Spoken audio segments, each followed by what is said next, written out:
Olá, meu nome é Diego Garcia, sou médico cardiologista. Estou aqui hoje para falar com você sobre fibrilação atrial. Quais são as principais dúvidas que os pacientes têm a respeito do tema fibrilação atrial? Eu aqui nesse canal trago dúvidas sobre saúde cardiovascular, sobre hábitos de vida e outros temas de saúde em geral. Se você está gostando dos vídeos, por favor, curte, compartilha e ative o sininho para que você fique inscrito e possa receber, assim que tiver, receber notificação assim tiverem vídeos novos, ok? Então, entrando já dentro do tema, o que é fibrilação atrial? Então, fibrilação atrial é um tipo de arritmia, cara, que tem a sua origem nos átrios do coração. Então, no coração, nós temos 4 câmaras. 2 câmaras são os ventrículos e 2 são os átrios, átrio direito e átrio esquerdo. É um tipo de arritmia que tem essa localização nos átrios, ok? E os átrios, eles também contraem, assim como os ventrículos.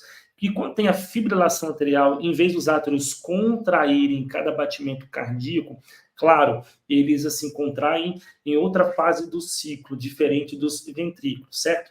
Mas em vez deles se contraírem, os átrios fibrilam, literalmente. Eles fibrilam porque eles não têm um ritmo organizado nos átrios, e esse ritmo desorganizado atrial gera essa fibrilação atrial.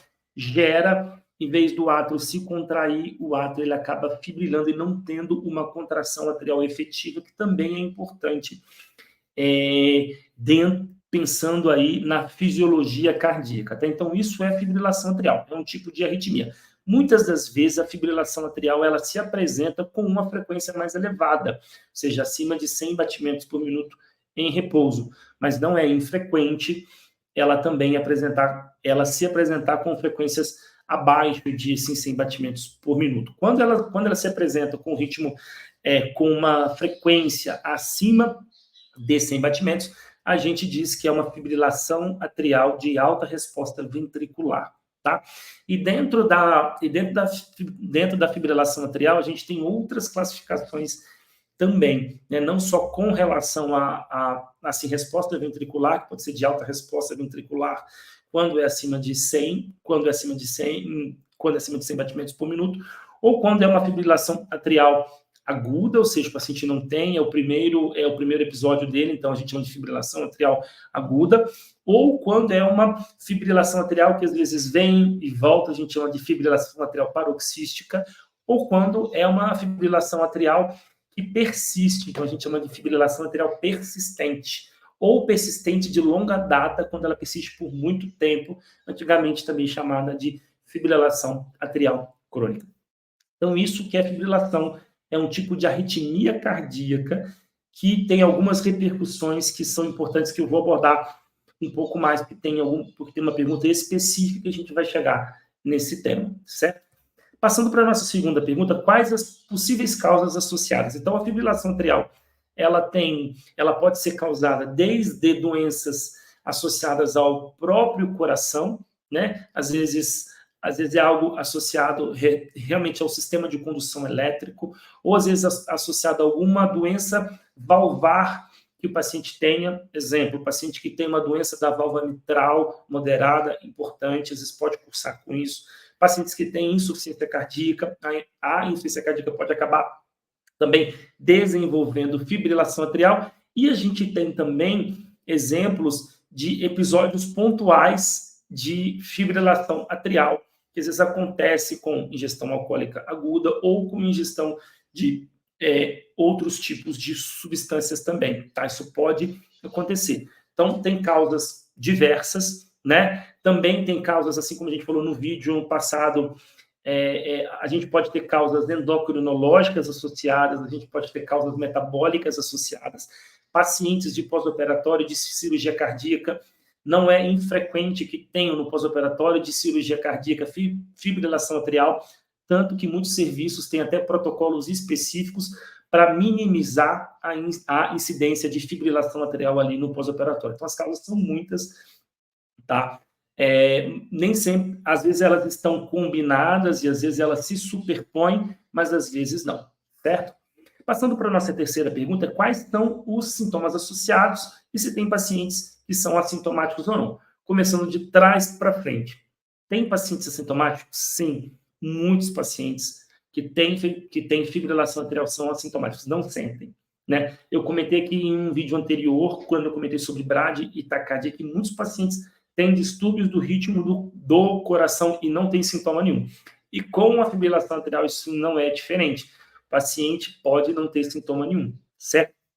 Quando ele tem sintoma, quais são esses sintomas que podem aparecer? Se ele tiver uma frequência cardíaca mais elevada, ou seja, a fibrilação atrial de alta resposta ventricular, esse paciente pode ter palpitação, um desconforto no peito, às vezes pode dar mal-estar, tontura, né? Esses podem ser os sintomas. A fibrilação atrial, a gente chama ela de ritmo irregularmente irregular. Então, é um ritmo atrial, de fato, caótico. Então, o paciente, muitas das vezes, ele percebe não só que o coração está batendo mais rápido, quando ele está batendo mais rápido, né? Tem casos de fibrilação, como eu já comentei, que a frequência está abaixo de 100 batimentos por minuto, mas quando está acima de 100, ele percebe não só que o coração está batendo mais rápido, mas está batendo de forma irregular. E isso ele é algo que é muito importante para a gente, porque tem muitos pacientes que conseguem ter esse tipo de percepção, né, de entender não só que a frequência está mais elevada, mas que o ritmo do coração não está batendo em um ritmo regular, mas em um ritmo irregular, descompassado. Isso é super importante, porque isso é um sinal de que possa ser fibrilação atrial. Para a nossa quarta pergunta, como fazer o diagnóstico de fibrilação atrial? Mais uma vez, a gente sempre começa por uma anamnese detalhada, associada a exame físico. Então, a gente vai perguntar para o paciente histórico pessoal, doenças que já teve, cirurgias que já fez, medicações que usa, substâncias que pode ou não ter usado, listas e listas, né? O histórico dele familiar, em quais ocasiões ele teve ou não teve aquele sintoma, né? O que às vezes desencadeia, o que às vezes piora, melhora, isso tudo é importante. Além, obviamente, do exame físico, às vezes um exame físico mais direcionado para a parte cardiovascular, e tem exames complementares que também são importantes para a gente fazer esse diagnóstico. O principal deles, sem sombra de dúvida, é o eletrocardiograma, que é aquele exame que você coloca os eletrodos aqui no tórax e coloca também nos 4 membros. Ele serve para avaliar a atividade elétrica no coração. Um exame super importante, que às vezes ele já vai diagnosticar de cara se você estiver tendo fibrilação atrial naquele momento. Se não, ele pode vir normal, tá? Porque às vezes o paciente ele teve às vezes um episódio, mas ele foi um episódio transitório, o paciente já voltou para o ritmo normal, que é o ritmo sinusal. Às vezes a gente vai precisar de outros artifícios diagnósticos, como o Holter de 24 horas, por exemplo, que é aquele aparelhinho que é como se fosse um eletrocardiograma de 24 horas. Ele vai medir de forma ininterrupta por 24 horas o ritmo do coração. E aí, às vezes, pode identificar, mesmo que o eletro venha normal, ele pode mostrar que durante aquelas 24 horas o paciente apresentou o ritmo de fibrilação atrial, às vezes transitório, ele passou a ter fibrilação atrial, depois ele voltou para ritmo sinusal. E o exame consegue flagrar e diagnosticar isso aí para a gente. Também tem o Looper, que eu comentei em um outro vídeo, que a gente estava falando também a respeito de taquicardias, que ele é um Holter mais prolongado, que pode ficar 7, 14, 21, 28 dias. Também tem o Looper implantável, que fica durante meses, mas geralmente a gente não precisa usar ele para diagnóstico de fibrilação atrial. Para outros tipos de arritmia, pode ser até que faça sentido aí dentro do processo diagnóstico. Mas fibrilação atrial é raro a gente precisar. E tem também o estudo eletrofisiológico, que é aquele procedimento, mas que é um exame, ou seja, um procedimento diagnóstico, que é como se fosse um cateterismo, que a gente pode usar também para a gente identificar se o paciente ele tem ou não tem fibrilação atrial. No caso do estudo eletrofisiológico, ele pode induzir, ele pode estimular. Na maioria das vezes, a gente não precisa fazer o estudo eletrofisiológico para assim, fazer o diagnóstico.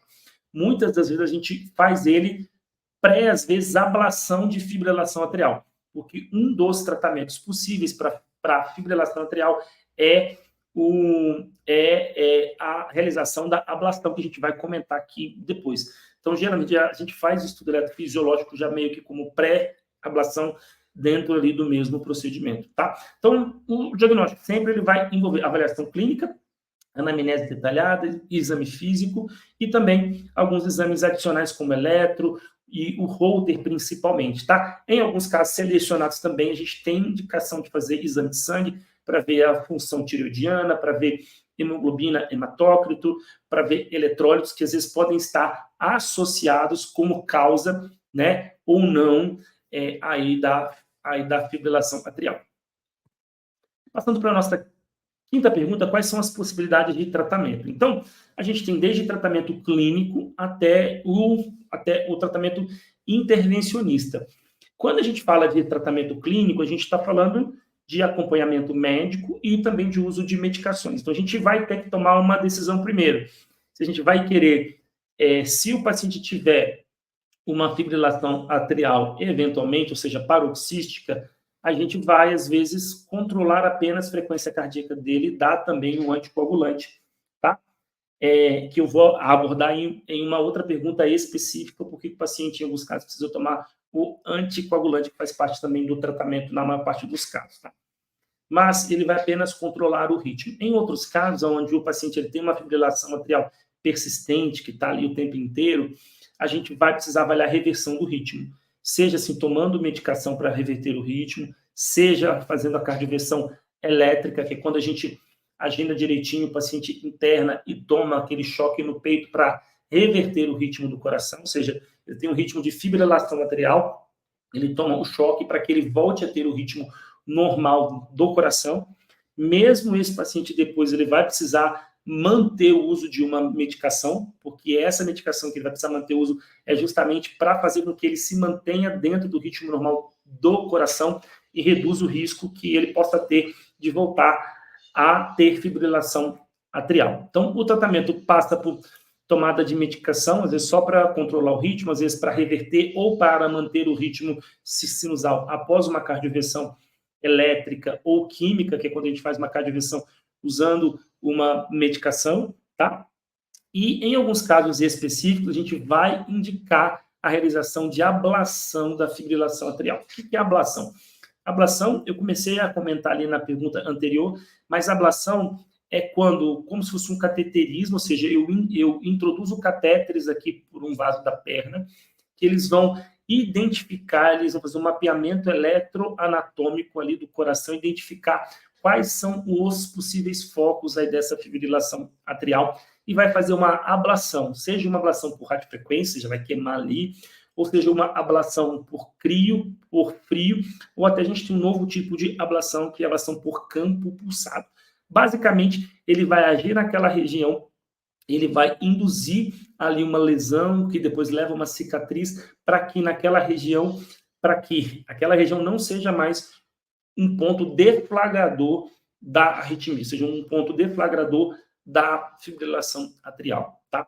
Então, o tratamento, ele é um tratamento amplo, então vai depender muito do caso, vai depender muito do tipo de sintoma que o paciente tem, se ele está ou não está conseguindo controle com o uso de medicação ou não, tá? Então, vai desde uso de medicação, em muitos casos uso aí de anticoagulante também, e procedimentos mais invasivos, como a cardioversão elétrica ou até a realização da ablação. Sexta pergunta, por que em alguns casos o paciente precisa tomar anticoagulante? Né? Eu lembro que eu comentei que eu ia falar a respeito disso, porque eu já sabia que ia ter essa pergunta aqui. Então, a tomada do anticoagulante, ela é para tratar em si a fibrilação atrial? Não, não é. E aí a classe pergunta, não, mas como não? A gente está falando aqui de tratamento de fibrilação atrial e aí você vem me dizer que eu tenho que tomar um remédio que não serve para isso? Calma. Para que serve um anticoagulante nesse caso? Ele é para prevenir a principal complicação e a mais temida delas associadas à fibrilação atrial, que é o AVC, o acidente vascular cerebral. Por quê? A fibrilação atrial, lá naquela primeira pergunta eu expliquei que os átrios, em vez de se contraírem, eles fibrilam. E quando eles fibrilam, o sangue fica mais estático ali naquela região e ele pode formar coágulo. E esse coágulo pode se soltar do coração ele pode migrar formando um êmbolo. E esse êmbolo ele pode se alojar em qualquer órgão do corpo, ele sai ali pela aorta, ele vai para qualquer vaso do corpo, mas o local preferido dele é o território cerebral. Isso porque o coração está aqui e os vasos que vão para o cérebro, né, eles estão logo aqui. Logo quando a aorta sai do coração, aqui no arco da aorta, tem esses vasos. Então, quando solta o êmbolo, é um risco muito alto desse êmbolo ir para o cérebro e provocar um quadro de AVC. Então, a gente toma um anticoagulante, porque a gente sabe que a chance que o paciente tem de formar um coágulo tendo fibrilação atrial é alta, e por causa disso, a gente já dá um anticoagulante para prevenir a principal complicação. Tem vários estudos mostrando, comparando pacientes tomando ou não tomando assim, anticoagulante, e o risco reduz absurdamente. A gente tem um score específico que a gente usa, né, que é um score, que é o CHA2-VASc, para avaliar o risco que esse paciente tem, e baseado nisso a gente vai definir se esse paciente tem ou não tem uma indicação de usar anticoagulante. O score de risco, basicamente, ele vai avaliar o risco que o paciente pode ter de formar coágulo e de ter aí um episódio embólico. Então, tomando esse score como sendo base, a gente utiliza ele para tomada de decisão se o paciente vai ou não vai usar o anticoagulante. Pacientes que têm muito baixo risco, por esse score baixo risco, inicialmente a gente não indica fazer uso do anticoagulante. Da mesma forma, o anticoagulante ele vai manter o sangue um pouco mais fino, vai prevenir a ocorrência desses trombos e, consequentemente, a formação, né, desses êmbolos, né, que é aquele trombo que migra. Tá? Mas, ao mesmo tempo, ele pode aumentar o risco de sangramento. Então, a gente também utiliza um outro score para a gente avaliar se esse paciente tem alto risco para sangramento. Se ele tiver alto risco para sangramento, a gente tem que avaliar, mesmo ele tendo alto risco para a formação de trombos, se ele deve ou não deve usar aí o anticoagulante. Terminamos por aqui hoje. Espero, então, que você tenha gostado. A gente abordou aqui um pouco sobre as principais dúvidas que os pacientes têm de fibrilação atrial. Tem que ser o mais breve, objetivo possível. Se você tem alguma outra dúvida a respeito desse tema, coloque aqui no chat, ou se tem alguma sugestão de outro tema que queira que eu possa abordar também. A gente se vê. Até breve.